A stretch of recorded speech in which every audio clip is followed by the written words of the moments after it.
statement. The second statement is on Public Office Accountability Bill. Minister. Thank you, Madam Deputy Speaker. With your permission, I will make a statement on the next steps for the Public Office Accountability Bill, also known as the Hillsborough Law. As members will be aware, the bill was due to return to the Chamber today for the Commons' remaining stages. From the very beginning, we have been clear. This is a bill for families, and it must have their voices and their views at its heart. We remain absolutely committed to making the meaningful changes for the families of Hillsborough, the Manchester terror attack, the Grenfell Tower fire, the sub-postmasters, and sadly, so many more. This bill is about something very simple: what people should be able to expect from the state when the worst sadly happens. Candour, transparency, frankness, and a system that stands with families, not against them. Not a battle against the full might of the state, and that is why this bill is so important and is so long overdue. And it is why we will always be open to listening. At second reading, the Prime Minister made a commitment that this bill would not be watered down, and that any changes made to the bill will only strengthen it. We have always been clear that the Hillsborough Law will apply to all public authorities, including the intelligence services. And at second reading, the Prime Minister was clear that the duty of candour would need to apply differently to the intelligence services in order to get the right balance between transparency and national security.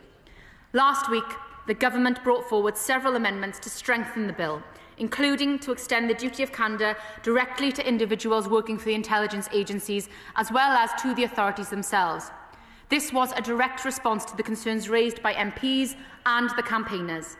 There have been reports in the press that the Government wanted to water down aspects of the bill, and I want to take those claims head on, because with respect, that was never ever our intention. It is not what the amendments we proposed would have done. The amendments aim to strengthen the bill by extending the duty to individual employees of the intelligence services as well as to the services as organisations. However, it is clear from our conversations with the families directly and the stakeholders that there are concerns about how the accompanying safeguards we proposed will work in practice. There will be questions on why we could not find a solution and why we need to delay when families have been clear on their views. I want to be clear that this is an incredibly complex area of policy. Across government, we must think about all of the possible scenarios and unintended consequences for national security, and then work together with Parliament, the Intelligence and Security Committee, the campaigners, and most of all the families, in order to find a way through. It is right to acknowledge that this is not a simple issue to resolve, but we are absolutely committed to the principles of this bill. Ensuring clear standards for all public servants and accountability for anyone who seeks to lie or cover up the truth. At the same time, our primary duty as the Government is to keep this country safe and secure. We must be able to assure our citizens and our allies that national security information will always be protected. The Government remains resolutely committed to finding a way forward on this issue, and that is why we have taken the decision to delay the remaining common stages of the bill so that we can find a solution that we bring forward in this House. This pause is not a step back from our principles. It is a commitment to getting this right. I know families have waited too long already, and this decision is not one we took lightly. But we believe it is better to take the time needed to resolve these complex issues rather than rush this bill through. Madam Deputy Speaker, I want to place on record my deepest thanks to the families and the stakeholders for all of their continued work with us. It has been the biggest privilege for me personally to have had the opportunity to get to know them and to work alongside them over the past year. In particular, to Margaret Aspinall, to Charlotte Hennessy, to Sue Roberts, Steve Kelly, Jenny Hicks and Hilda Hammond, who I now personally count as my friends, and I hope that they feel the same. This bill is about restoring trust between the public and the state. That trust cannot be demanded, it must be earned. It must be earned by showing the families that this legislation is not about appearances, it is not about headlines, it is not about being seen to act, it is about making real and lasting change. By listening to the families and by taking the time to get this right, that is exactly what we are doing. Because when things go wrong, the truth must come out. Accountability must follow, and families must never, ever again be left to fight or walk alone. And that is what this bill will achieve, and I commend this statement to the House. Shadow Secretary of State, Nick Timothy. Thank you, Madam Deputy Speaker. What an absolute shambles. They've had long enough to work this out. The campaign for a Hillsborough law started 10 years ago in 2016, and Labour MPs started campaigning for it a year later in 2017. In 2022, the Prime Minister adopted it as a formal Labour policy. In 2024, he put it in his manifesto. He promised it would be one of his first acts as Prime Minister. And here we are today, after another set of rushed amendments, with yet another delay, another promise to get it right, and absolutely no idea about what they're going to do, or even when they're going to do it. This problem was not some bolt out of the blue, an unforeseeable surprise. How the bill applies to the intelligence agencies is an obvious question that has been known for years. But it's a question the Prime Minister, the man they used to call Mr. Forensic, never thought to answer. Instead, he did what he always does. He made the campaigners one promise, and he made the intelligence agencies another. That's why, when report stage was due last week, they pulled it. It's why, when it was due again today, late last night, they pulled it again. And it's why just now the Minister was unable to say when the government will bring forward its next attempt to get this right. In the bowels of Whitehall right now, they're trying to draft their way through the problem, trying to find a form of words that will satisfy the campaigners and the spooks. But I have news for the Minister. Madam Deputy Speaker, you cannot draft your way out of this problem. It's a choice. If the Prime Minister believes it's dangerous to apply this law to the intelligence agencies in full, just the same as to other public bodies, then he simply shouldn't do it. He needs to make a decision. So I have 5 questions for the Minister. I'm not asking for classified information, so she needn't use that defence. But these are reasonable questions she can answer. 1. By what specific date will the government return to Parliament with a new amendment to address this question? 2. Does the government still believe it's appropriate for the heads of the intelligence agencies to determine what information is provided to an investigation? 3. If the government believes somebody else should decide, who do they think that should be? 4. If the government believes the decision rightly lies with the intelligence agencies, and this is necessary for national security, are ministers prepared to assert this difficult truth to the campaigners? And 5.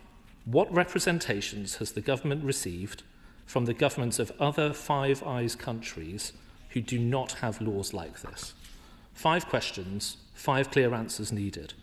Because, Madam Deputy Speaker, after all this time, we deserve answers for the families who have suffered terrible tragedies, for the brave men and women who work every day to keep us safe, and for the country as a whole.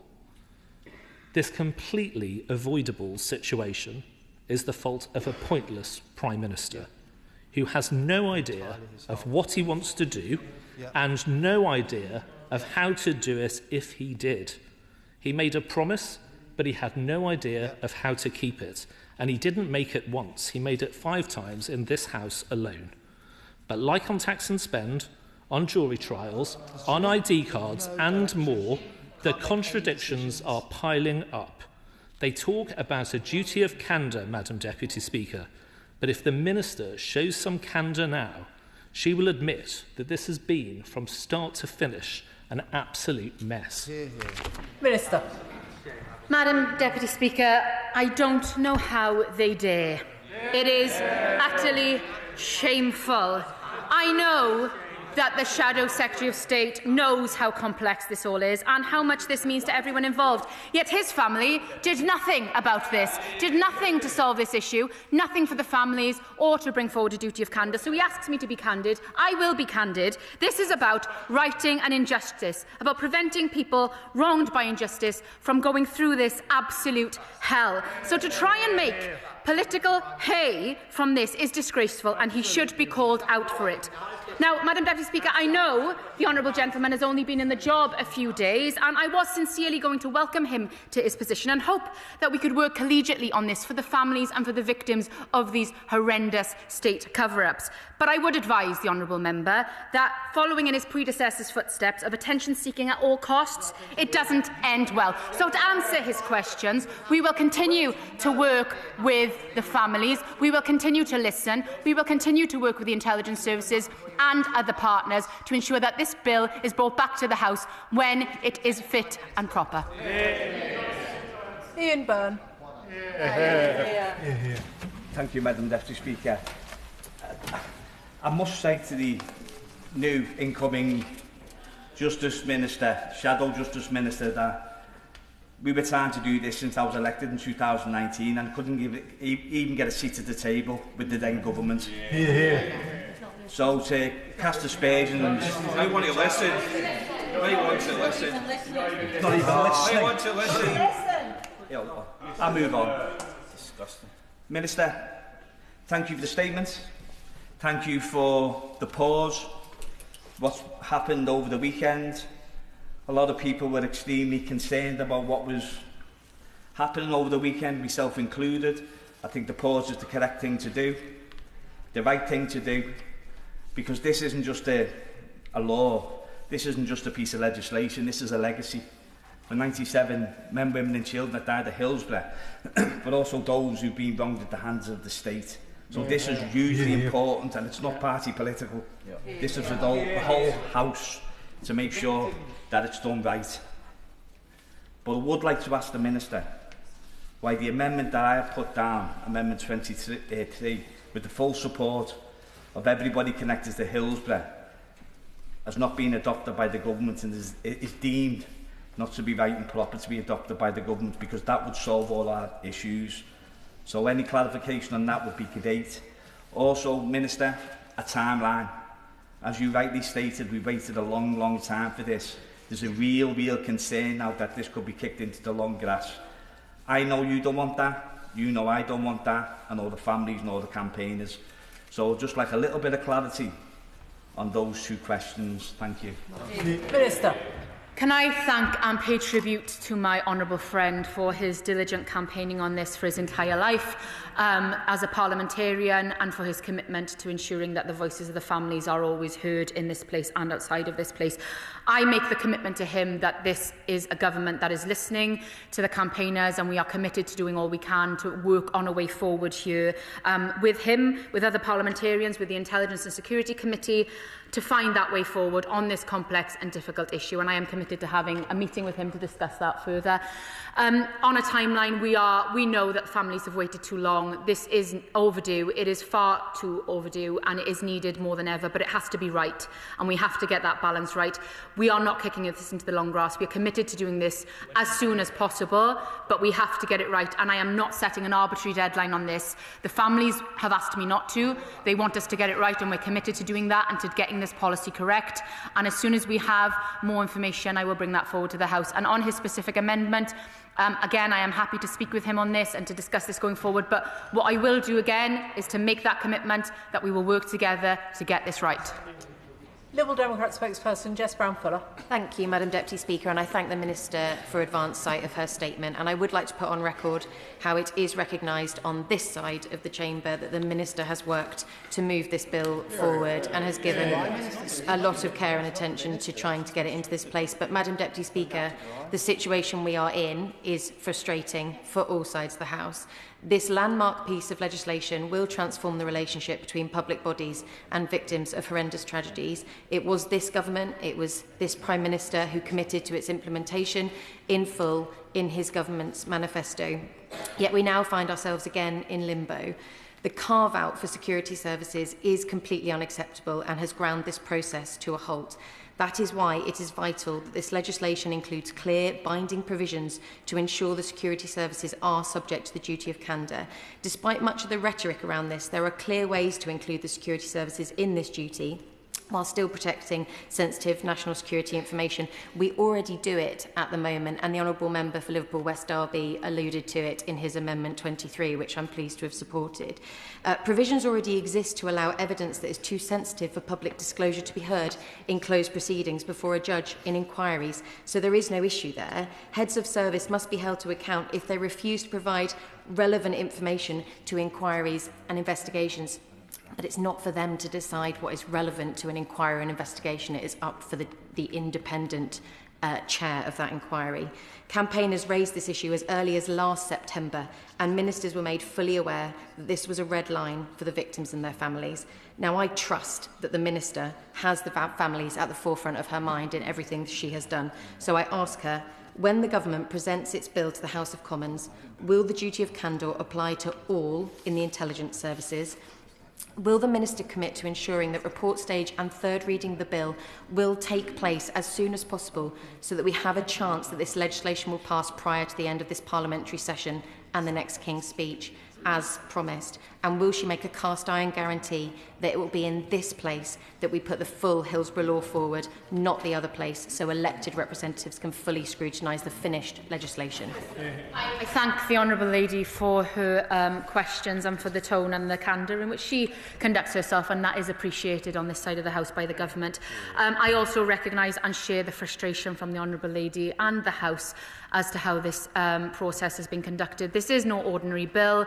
This is something more than an ordinary bill, and it deserves proper scrutiny, and we will ensure that it has proper scrutiny in this place, and the bill will come back to this House, to the Commons, for adequate scrutiny before it goes to the Lords. We have made that commitment today. I also want to set on record, Madam Deputy Speaker, that there has never been a carve-out for the intelligence services. The duty of candour and assistance has always applied to them. The amendments that the Government had tabled applied directly to individual employees of the intelligence services. The difference had always been, Madam Deputy Speaker, on the procedures in place on how we handle that secure information. But we are committed to finding a way forward for the benefit of everyone. We are committed to doing that as soon as possible. I cannot give a definitive timeline on that, but we are committed to doing it as soon as possible and at pace with the families and the intelligence services, but we have to get it right. It will come to this House first, and I am committed that it will apply to all public servants. Paula Barker. Thank you, Madam Deputy Speaker. And I'd like to start by paying tribute to the families, some of whom are in the public gallery today, to Elkin Abrahamson and Pete Weatherby KC, who have done phenomenal work for the last 37 years, and of course my honourable friend, the member for Liverpool West Derby, and the Minister for the work that she has done on this. Whilst I am pleased that the Government has paused proceeding on the Hillsborough law, I am increasingly concerned at the direction of travel. In March last year, the families of the 97 and Merseyside MPs made clear that we would not accept anything less than the Hillsborough law. We all understand the importance of national security, but this bill is not incompatible with national security, and as has already been said, provisions already exist, and nobody, Madam Deputy Speaker, quite frankly, is above the law. A carve-out for the security and intelligence services would only allow the very behaviour exposed by the Manchester Arena inquiry to happen again, where MI5 were able to withhold information and avoid accountability. The Minister has been very patient with her responses, but I would urge her to please continue to work with the families, continue to work with Elkin Abrahamson and Pete Weatherby, and please, Minister, bring the Hillsborough law back to this House so we can all pass it, because as a Liverpool MP, it would devastate me to vote against the Hillsborough law. Minister. I thank my honourable friend for her questions, and I make that commitment to her here in this place. The Prime Minister was clear at second reading that the bill, as introduced, was one that was agreed with Hillsborough Law Now and families, and it would not be watered down. We will do all we can to strengthen this bill. We will continue to work with the families, and I also want to pay tribute to Elkin Abrahamson and to Pete Weatherby, who the government met with this morning to discuss the next steps forward. We met with the families again today to discuss continuing collaboration, and that will continue. The families will be at the forefront of this going forward, because this is their bill, this is a legacy, and we want to ensure that we do right by them and we bring forward the Hillsborough law. Sir Ashley Fox. Thank you, Madam Deputy Speaker. Can I thank the Minister for her statement and ask her for 2 points of clarification? Does she believe it's appropriate for the heads of the intelligence services to determine what information is provided to an investigation or someone else? And does she accept that in the early stages of this bill, the government was clear it would not be possible to make the bill applicable to individual agents? How can the House have confidence that it can now do that without creating unacceptable risks to national security? Thank you. The primary objective of this government, and I hope every government, Madam Deputy Speaker, is to protect national security and to keep our citizens safe, and that is the utmost of importance to this government and to this Prime Minister, and we will continue to apply that. We will continue to work with the intelligence services. We've had a very collaborative working relationship with them through the development of this piece of legislation, and we will continue to do that. We would never do anything that would jeopardise or undermine national security. We have been very, very clear, and the families have also been very, very clear that that is not their intention, and they totally understand this. We do think there is a way forward. The government brought forward amendments to apply the bill to individual agents, and we did that by working with the heads of the intelligence services directly and working with the security services, and we will continue to work collaboratively with them and the families on finding a way forward. Annalise Midgley. Thank you, Madam Deputy Speaker. And can I start by saying that that response from the Shadow Justice Secretary, while families are sitting with us here in this place today, was one that you should be ashamed of. And as the Minister knows, for me, this has always been about families first. And it was crystal clear that this government can now not progress the bill without the full confidence and support of the families who have fought decades for justice. And it is right that the government listen to the families and pause today. Families who the Prime Minister made direct promises to that the Hillsborough law would be delivered in full. But any amendment that fails to satisfy families on the duty of candour of individuals in the security services is a red line for me and for so many other colleagues in this place. So will the Minister promise me that she will work like the clappers with the families to bring forward an amendment that has their full support and deliver justice for all victims of state cover-ups, so we can finally say never again? I thank my honourable friend and commend her for all of her tenacious campaigning on this. She has been a true champion for the Hillsborough families and for all of the families impacted by state failure and state cover-up, and she is a true friend to everyone, ensuring that their voices are heard in this place. I can make a commitment to her that we will continue to work with the families and the intelligence services and the Intelligence and Security Committee on finding a way forward, and I am committed to working with her and other parliamentarians on this as well. This has always been a collaborative process. I am always keen to work cross-party, despite what the official opposition have to say, because this is above party politics. It always has been, and it's about ensuring that we find a way forward that can benefit the families and be a true legacy whilst ensuring that we protect national security. David Simmons. Thank you, Madam Deputy Speaker. In my past life, I spent a good deal of time working on issues and matters affecting victims of child sex abuse and trafficking. So I have a lot of sympathy with the government's desire to ensure that the legislation in its final form is workable. But it seems there is already a serious risk of some ambiguity around that accountability at the heart of this legislation. So I'd just like to return to this question for the Minister, which is how she proposes to ensure that there is an effective oversight of the decision-making process on disclosure. And if it is her view that it is not the heads of intelligence services that should make that decision, can she share with the House a view about who it is that should make that decision, so that we can be confident that there will be an appropriate level of oversight around that disclosure process? Minister. I thank the honourable gentleman for his question, and I can assure him, and he knows that this is a very complex issue. He knows that this isn't an easy issue to solve, but we are committed to doing so, and we will continue to work with the heads of the intelligence services, with the oversight of the Intelligence and Security Committee, with parliamentarians, with the families, with the Foreign Office, with the Home Office, with all government departments to ensure that we get this right, and there is that protection and oversight and accountability, but also an amendment that the families can support. They do not want to see national security compromised. No one does. We are not prepared to go there, but we are prepared to do the right thing and to ensure that there is candour across all public authorities. Justin Madders. Thank you, Madam Deputy Speaker. The Minister was right when she said that trust has to be earned tonight.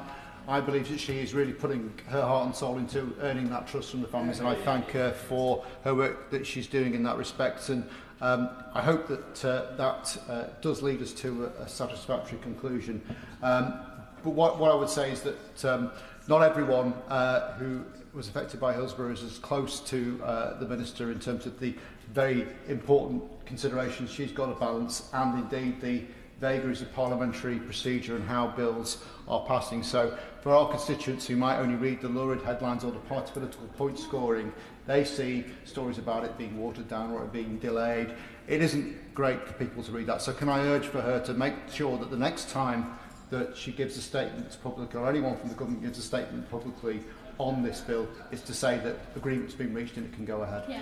Minister. No, I welcome that question from my honourable friend, who again, as a Merseyside MP in Ellesmere Port, has been a vocal champion for the families at every stage of this process, and it has been a privilege to work with him and other colleagues on this directly. But he is right. This bill may colloquially be called the Hillsborough Law, and for many people outside of this place who are not aware of the issue, they may think it is about a football match, a tragic football match that happened 36 years ago. But this bill is about so much more than that. This bill will provide the biggest expansion of legal aid for a generation to anyone who has been affected by a state-related death where the state has a role in that.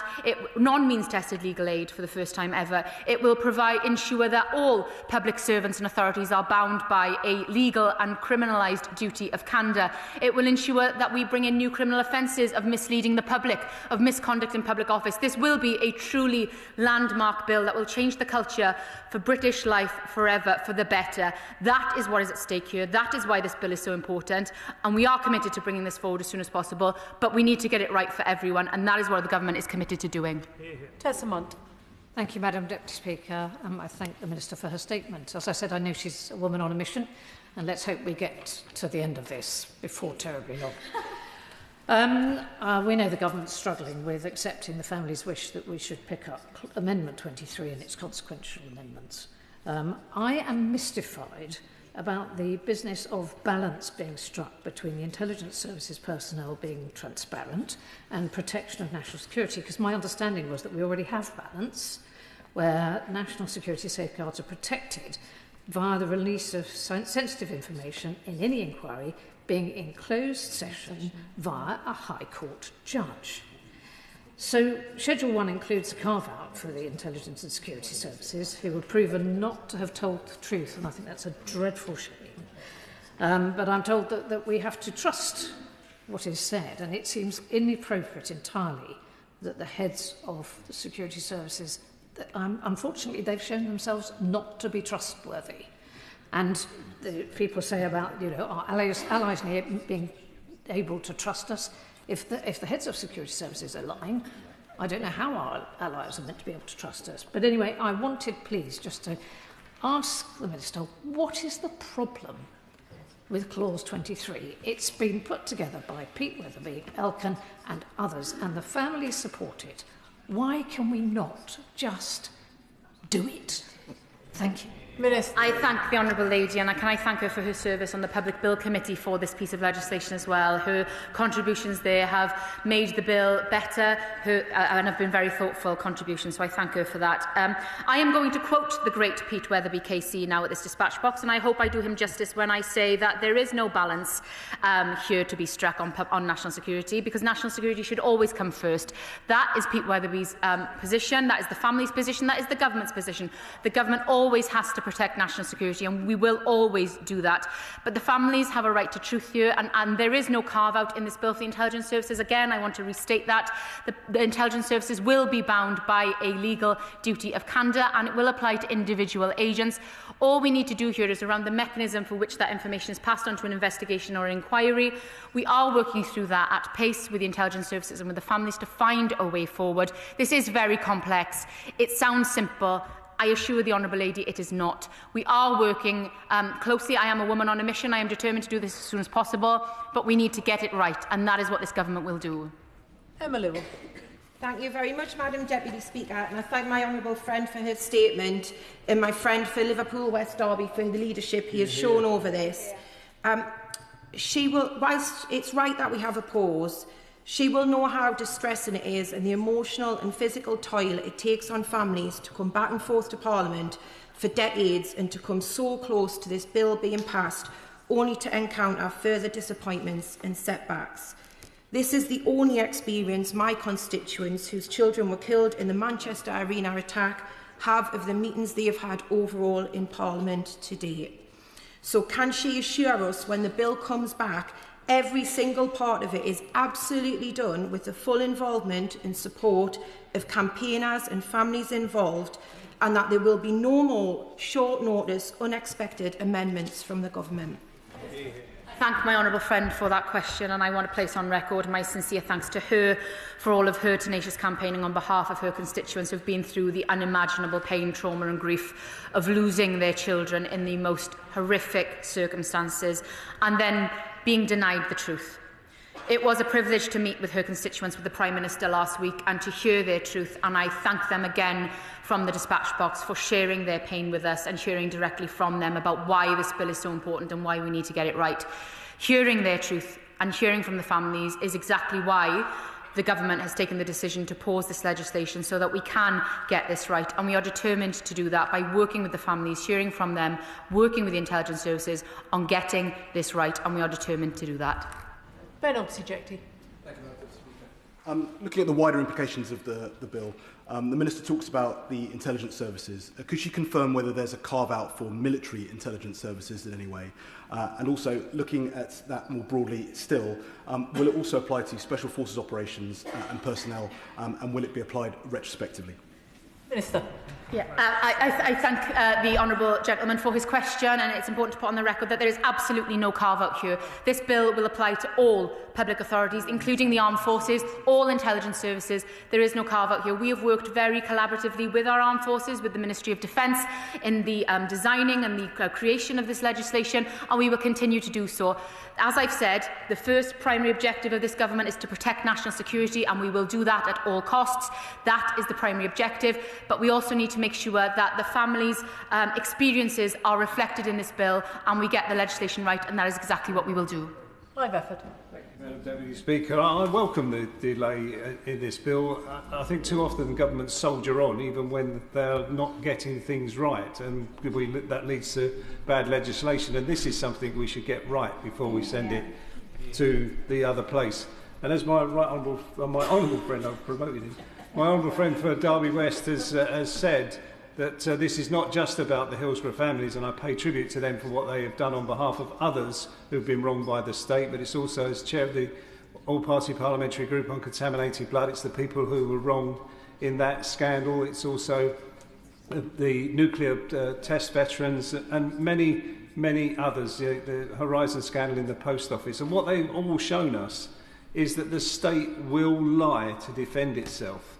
And we do need this duty of candour for all, including the security services who can give evidence in camera, that they tell the truth to the public when they get things wrong, so that we can learn from it and move forwards. Minister. No, I thank my honourable friend for that intervention and for his comments there. He is right. This is a bill for everyone who has been wronged and who has been lied to and has been subject to failures of the state when the state was meant to protect them. This is for much more than just the Hillsborough families. This is for those of contaminated blood, as he mentions, for the lab rats, for the sub-postmasters, for the victims of the Grenfell tragedy, and sadly many more, as I have stated, but also sadly, for every citizen in this country who potentially could be caught up in as a result of this. This is looking forward to ensure that we get this right for decades to come, to ensure that when something goes wrong, the state that is meant to protect you and to tell you the truth, to be open with transparency, frankness and candour, does just that, Madam Deputy Speaker, and we will ensure that the bill does that before it leaves the Commons. Seamus Logan. Thank you, Madam Deputy Speaker. I'd like to pay tribute to the Minister for the constructive and collaborative and collegiate way in which she has worked, and also endorse the remarks of the member for Liverpool West Derby. But that, I'm afraid, Madam Deputy Speaker, is in stark contrast with the disgraceful words from the Shadow Minister and his behaviour this evening in this debate. This whole process has been marked by parties of all shades and hues working together. And in that spirit, I want to reassure members of the Hillsborough families that that is the way in which we have proceeded on the work in association with this bill, and will continue to do so. Now, my question to the Minister is very simple.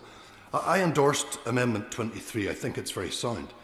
And Pete Weatherby has also endorsed my Amendment 20, which gives a very simple role for the Intelligence and Securities Committee. And so I'm asking the Minister, when we see the next draft, will there be a role for the ISC in this bill? Minister. I thank the honourable gentleman for his question and for his comments. And I want to pay tribute to him for all of his collaborative work, his collegiate tone, and for all of his constructive work on the Bill Committee. He served on the Public Bill Committee, and the bill is better for that, so I thank him. This bill is above party politics. This bill has always been above party politics, and anyone seeking to use this bill for political gain, it is truly shameful and disgraceful, because this bill is all about the victims and their families, and it always will be. I will ensure that we continue to work with him, the SNP, the Liberal Democrats and any party that chooses to do so collaboratively as this bill goes forward. I can assure him that there will be a role for the ISC in this bill, and we will work with all partners, agencies, to ensure that we get this bill right. Dame Neil Griffith.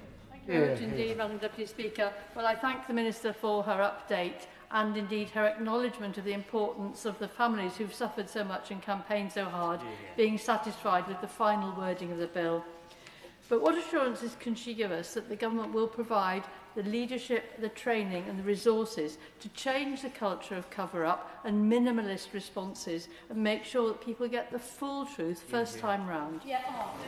I welcome that really important question from my right honourable friend, because this goes to the heart of exactly what the bill is about. Because it's all right us writing, fancy words on goatskin on ermine, but if we do not change that culture, which is exactly what is at the heart of this bill, then it will all be pointless, Madam Deputy Speaker. We have to change this culture, and the legislation is one step about that, but it is also about then ensuring that we get the implementation right. My right honourable friend, the Minister for the Cabinet Office, and I are heading to Liverpool next week to meet with the University of Liverpool to look at the world-leading work that they are doing on changing the culture, on duty of candour with public authorities, how we can learn from them going forward, and we are continuing that work at pace. That work is not stopping. None of the work is stopping. We are continuing this jointly on the implementation of this bill, on how we get this bill right once it does become law, whilst also working on developing the policy simultaneously. And I look forward to updating the House on that work going forward. Jim Shannon. Thank you, Madam Deputy Speaker. Can I also thank the Minister very much for the statement, and can I also thank the Liverpool MPs collectively who worked very, very hard to try and achieve this goal. Getting the balance in the accountability bill with citizens to the fore, and that national security agencies are given their priority status. As the Minister says, time for government to get it right, and I think that's what we should be doing. My colleague Paul Frew, who's a member of the Legislative Assembly back home, is taking a candour bill through the Assembly. The obligation must be across all of the United Kingdom and Great Britain and Northern Ireland. Can I ask the Minister a favour, please, if you don't mind? Will the Minister please work with the Northern Ireland Assembly and with my colleague to ensure that everyone will benefit wherever they are, whether it be England, Scotland, Wales or Northern Ireland? Thank you. Minister. I welcome the honourable member for Strangford's contribution there, and it gives me great pleasure to confirm that we have had fantastic collaboration from all governments of the United Kingdom on taking this forward, including the Northern Ireland Assembly, the Scottish Parliament, the Welsh Government. Everyone has been collective in the aims of this bill, and that has been a true joy for me as a Member of Parliament from a devolved government, from a devolved nation, to see. All nations have agreed, given legislative consent for the criminal offences to apply UK-wide, which is something positive. We will be bringing that amendment forward when the bill comes back to the Commons, and we are continuing to work collaboratively across the United Kingdom to ensure that a duty of candour applies to all public authorities in the United Kingdom. Richard Bergen. Thank you, Madam Deputy Speaker. The campaign for the Hillsborough Law, not a Hillsborough Law, has been the greatest and most defining campaign for justice led by ordinary people in the modern era in this country. And I'm very pleased that the government pulled back at the weekend from what would have been, regardless of any good intentions, a betrayal of that campaign. The choice that the government now makes, the choice that the Prime Minister makes, I think will come to define the Prime Minister's domestic legacy when all is done and dusted.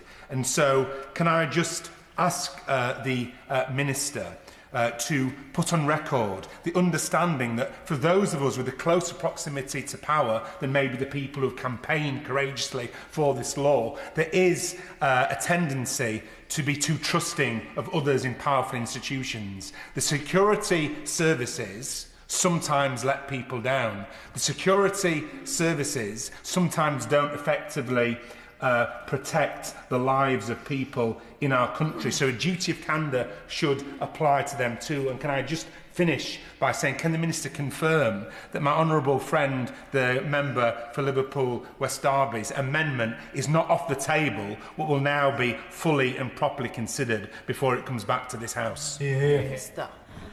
I thank my honourable friend for his questions and his comments there, and I want to reassure him and everyone again that the duty of candour will apply to all public servants, including the intelligence services, including individual agents. That is the intent, and that will be in this legislation. We will work with my honourable friend, the member for Liverpool West Derby, to ensure that we get this right. We will work with the families who have had that lived experience. The Prime Minister has heard from them directly about why it is so important that the intelligence services are captured, and they will be, by the duty of candour in this legislation, and we will work together to ensure that we get the legislation right. Douglas McAllister. Thank you, Madam Deputy Speaker. Can the Minister update the House with respect to progress made in her positive discussions with the Scottish Government relating to the provisions of non-means-tested legal aid? Will Scottish families enjoy the same access to justice as the rest of our United Kingdom, and at the same time? Minister. I thank my honourable friend for that question, and again I want to thank him for his service on the Public Bill Committee for this piece of legislation. It was fantastic to have another Member of Parliament from a devolved nation represented on the Bill Committee to discuss and talk about why it's so important that everyone in the United Kingdom should benefit from this legislation. I am pleased to confirm that the Scottish Government have indicated that they would like to be part of the mechanism for legal aid, and they've asked us to include them in this legislation, and those discussions are ongoing. It will, of course, be for the Scottish Government to determine their methodology of how they determine who gets legal aid for their fatal accident inquiries and inquests, and those discussions will be ongoing. But we have had very positive discussions with the Scottish Government. Josh Fenton-Glynn. Thank you, Madam Deputy Speaker. I travelled through Manchester Victoria Station on the day of the arena bombing, and I saw the young people on their way into that concert. They were young, vibrant, excited, happy, all the things that they deserve to be, doing the most normal thing in the world, going to see a concert. And it was one of the most shocking moments of my life a few hours later to hear that they've been the victims of a terrorist attack.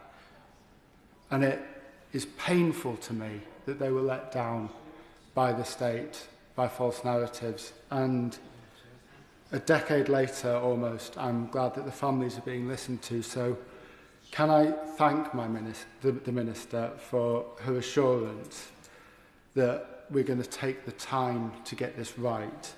And can she please confirm that the voices of all the victims and all the families of state cover-ups and of these tragedies are at the centre of any legislation that comes forward from this point on. I can indeed confirm that, Madam Deputy Speaker. And I thank the Minister for her statement this afternoon.